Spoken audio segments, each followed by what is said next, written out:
નમસ્કાર મિત્રો, સ્વાગત છે તમારું આપણી પોતાની યુટ્યુબ ચેનલ પેન્શન ગુજરાતમાં। તો મિત્રો, રક્ષાબંધનનો તહેવાર નજીક આવી રહ્યો છે અને આ તહેવારને લઈને ગુજરાત રાજ્યના પેન્શનરો માટે પેન્શન તથા આર્થિક સહાયને લગતી ચર્ચાઓ ચાલી રહી છે।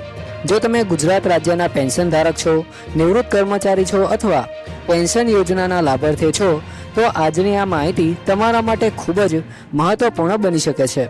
તો મિત્રો, રક્ષાબંધન જેવા તહેવારો દરમિયાન પેન્શનરો અને સામાજિક સુરક્ષા યોજનાના લાભાર્થીઓને સમયસર આર્થિક સહાય મળી રહે તે માટે સરકાર તરફથી કેટલીક વ્યવસ્થાઓ કરવામાં આવતી હોય છે। કેટલીક પરિસ્થિતિઓમાં તહેવારને ધ્યાનમાં રાખીને પેન્શનની ચૂકવણી સમયસર અથવા અગાઉથી કરવાની વ્યવસ્થા પણ કરવામાં આવતી હોય છે, પરંતુ અહીં સૌથી મહત્વની વાત એ છે કે રક્ષાબંધનના કારણે દરેક ગુજરાત રાજ્યના પેન્શનરમાં આપમેળે કોઈ ચોક્કસ રકમનો કાયમી પેન્શન વધારો થઈ જશે એવું માનવું યોગ્ય નથી। પેન્શનમાં વધારો કયા પેન્શનરોને મળશે, કેટલો મળશે અને કઈ તારીખથી મળશે તે બાબત માટે સત્તાવાર સરકારી જાહેરાત અથવા પરિપત્રને જ અંતિમ આધાર માનવો જોઈએ। મિત્રો, હાલમાં રક્ષાબંધનને લઈને પેન્શનરોમાં એક મહત્વપૂર્ણ પ્રશ્ન છે કે શું સરકાર તરફથી પેન્શનની રકમમાં વિશેષ વધારો આપવામાં આવશે? શું પેન્શનરોના ખાતામાં તહેવાર પહેલાં વધારાની રકમ જમા થશે? અને જો કોઈ વિશેષ સહાય અથવા વધારો જાહેર કરવામાં આવે તો તેનો લાભ મેળવવા માટે પેન્શનરોએ શું કરવાનું રહેશે? તો મિત્રો, આ તમામ બાબતો સમજવી ખૂબ જ જરૂરી છે। સૌપ્રથમ વાત કરીએ પેન્શનની ચૂકવણીની, તો સામાન્ય રીતે પેન્શન જે નિયમિત પ્રક્રિયા મુજબ ચૂકવવામાં આવે છે તે મુજબ પેન્શનરના બેંક ખાતામાં રકમ જમા થાય છે। તહેવારોને ધ્યાનમાં રાખીને જો કોઈ ખાસ નિર્ણય લેવામાં આવે તો સંબંધિત વિભાગ અથવા અધિકૃત સંસ્થા દ્વારા તેની જાહેરાત કરવામાં આવે છે। એટલે પેન્શનરો માટે સલાહ એ છે કે માત્ર સોશિયલ મીડિયા પર ફરતા મેસેજ, વોટ્સએપ અથવા કોઈ અનધિકૃત વિડીયોના આધારે પેન્શનમાં વધારો થયો છે એવું માનવું જોઈએ નહીં। સરકારનો સત્તાવાર પરિપત્ર, જાહેરનામું અથવા સંબંધિત પેન્શન વિભાગની માહિતી તપાસવી ખૂબ જ જરૂરી છે।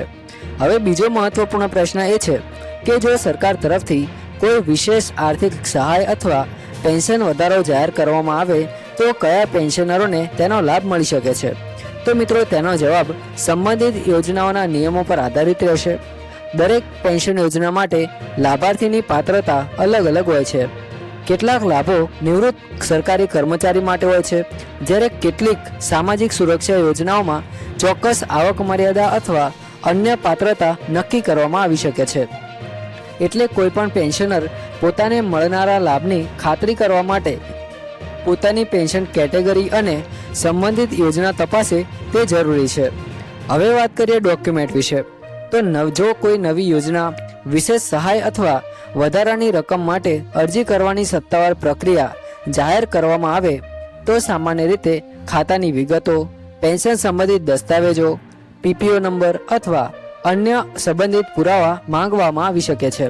પરંતુ અહીં પણ એક ખાસ વાત ધ્યાનમાં રાખવી જોઈએ કે જો કોઈ ચોક્કસ ડોક્યુમેન્ટ ફરજિયાત છે એવું સત્તાવાર સૂચન વગર ન માનવું, કારણ કે કઈ યોજના માટે કયા દસ્તાવેજો જરૂરી છે તે સરકારના નિયમો પર આધારિત રહેશે।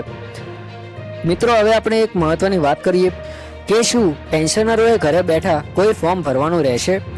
તો જો સરકાર તરફથી કોઈ નવી અરજી પ્રક્રિયા શરૂ કરવામાં આવે તો ઓનલાઈન અથવા ઓફલાઈન અરજી કરવાની વ્યવસ્થા સંબંધિત વિભાગ દ્વારા જાહેર કરવામાં આવી શકે છે। ઓનલાઈન અરજી માટે સત્તાવાર સરકારી પોર્ટલ ઉપયોગ કરવો જોઈએ અને ઓફલાઈન અરજી હોય તો સંબંધિત કચેરીમાં ફોર્મ જમા કરાવવાનું રહે છે। પરંતુ માત્ર રક્ષાબંધન આવી રહ્યું છે એટલા માટે દરેક પેન્શનરે કોઈ ફોર્મ ભરવું જરૂરી છે એવું માનવું યોગ્ય નથી। જો કોઈ વ્યક્તિ તમને કહે કે રક્ષાબંધનમાં પેન્શન વધારા માટે તરત જ કોઈ લિંક ખોલો, ઓટીપી આપો, બેંકની માહિતી આપો અથવા પૈસા ભરો તો ખાસ સાવચેત રહેજો। પેન્શન સંબંધિત લાભ મેળવવાના નામે ફ્રોડના કિસ્સાઓ પણ બની શકે છે। પેન્શનરો ખાસ કરીને પોતાની બેંકની ગુપ્ત માહિતી, એટીએમ પિન, પાસવર્ડ અથવા ઓટીપી કોઈ અજાણ્યા વ્યક્તિ સાથે શેર ન કરે। હવે મિત્રો, વાત કરીએ બેંક ખાતા વિશે, તો જો કોઈ સત્તાવાર રીતે પેન્શન અથવા વિશેષ સહાયની રકમ જમા કરવામાં આવે તો પેન્શનરો પોતાના બેંક ખાતામાં ક્રેડિટ થયેલી રકમ ચકાસી શકે છે। જેમ કે બેંક પાસબુક, બેંક સ્ટેટમેન્ટ અથવા અધિકૃત બેન્કિંગ માધ્યમથી ટ્રાન્ઝેક્શનની માહિતી જોઈ શકાય છે. જો રકમ જમા ન થાય અને તમને લાગે કે તમે પાત્ર છો તો સૌપ્રથમ તમારે પેન્શન સંબંધિત કચેરી અથવા બેંકમાં તપાસ કરવી જોઈએ. કોઈ અજાણ્યા વ્યક્તિને પૈસા આપી સમસ્યા ઉકેલવાનો પ્રયાસ ન કરવો જોઈએ. મિત્રો, રક્ષાબંધનનો તહેવાર આપણા માટે આનંદ અને પરિવાર સાથે જોડાણનો તહેવાર છે. પેન્શનરો માટે પણ આ સમય દરમિયાન સમયસર પેન્શન અથવા કોઈ સત્તાવાર આર્થિક સહાય મળે તો ચોક્કસ રાહતરૂપ બની શકે છે. પરંતુ આજની માહિતીમાં સૌથી મહત્વપૂર્ણ બાબત એ છે કે પેન્શન વધારા અંગે અંતિમ નિર્ણય માટે સત્તાવાર માહિતી જ માન્ય ગણવી જોઈએ. જો ગુજરાત સરકાર દ્વારા પેન્શનરો માટે કોઈ ચોક્કસ વધારો, વિશેષ સહાય અથવા તહેવાર પહેલા ચૂકવણી અંગે અધિકૃત જાહેરાત કરવામાં આવે તો તેમાં કયા પેન્શનરો પાત્ર છે, કેટલી રકમ મળશે, કઈ તારીખથી લાભ મળશે અને અરજી કરવાની જરૂર છે કે નહીં, આ બધી જ વિગતો સ્પષ્ટ કરવામાં આવશે. તેથી કોઈ પણ પેન્શનર મિત્રો કોઈ પણ સમાચાર મળ્યા પછી સૌપ્રથમ તેની સત્તાવાર માહિતી તપાસવી જોઈએ. અને મિત્રો, જો તમે ગુજરાત રાજ્યના પેન્શનર છો અથવા તમારા પરિવારના કોઈ સભ્ય પેન્શન મેળવે છે તો આજની આ માહિતી તેમને પણ જરૂરથી શેર કરજો, જેથી ખોટી માહિતીના કારણે તેઓ ખોટી રીતે આગળ ના વધી શકે. તો પેન્શનર મિત્રો, હવે આગળની સૌથી મહત્વની વાત સમજીએ કે રક્ષાબંધન પહેલાં પેન્શન વધારાની જે વાત ચાલી રહી છે તેમાં પેન્શનરોએ કઈ બાબતો ધ્યાનમાં રાખવી જોઈએ. તો મિત્રો, સૌપ્રથમ પેન્શનરો માટે કોઈ પણ વધારો અથવા વધારાની આર્થિક સહાય જાહેર થાય ત્યારે સૌપ્રથમ એ જોવાનું રહે છે કે આ કયા વર્ગના પેન્શનરો માટે છે. કારણ કે ગુજરાત રાજ્યમાં અલગ અલગ પ્રકારના પેન્શનરો છે અને દરેક માટે નિયમો એક સરખા હોય તે જરૂરી નથી. સરકારી કર્મચારી તરીકે નિવૃત્ત થયેલા પેન્શનરો, પરિવાર પેન્શન મેળવનારા લાભાર્થીઓ તથા અન્ય પેન્શન યોજનાના લાભાર્થીઓ માટે અલગ અલગ નિયમો હોઈ શકે છે. એટલે જો તમને રક્ષાબંધન પહેલાં પેન્શનમાં વધારા અંગે કોઈ મેસેજ મળે તો તેમાં લખેલી વિગતો ધ્યાનથી વાંચજો. ખાસ કરીને વધારો કઈ તારીખથી લાગુ થશે, કયા પેન્શનરોને લાગુ પડશે અને વધારાની રકમ પેન્શન સાથે મળશે કે અલગથી જમા થશે, આ 3 બાબતો ખાસ તપાસવી જરૂરી છે. હવે વાત કરીએ પેન્શનની રકમ ખાતામાં જમા થવા વિશે. તો પેન્શનર મિત્રો, તહેવાર નજીક હોય ત્યારે સ્વાભાવિક રીતે સૌએ પોતાના ખાતામાં પેન્શન ક્યારે આવશે તેની ચિંતા રહે છે.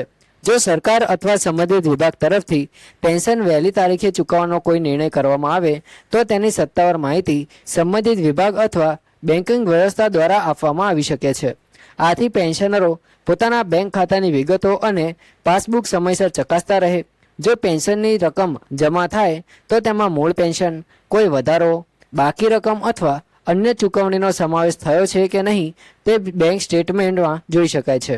મિત્રો, જો તમને આજની માહિતી ઉપયોગી લાગી હોય તો વિડીયોને લાઇક કરજો, શેર કરજો. જય હિન્દ, વંદે માતરમ.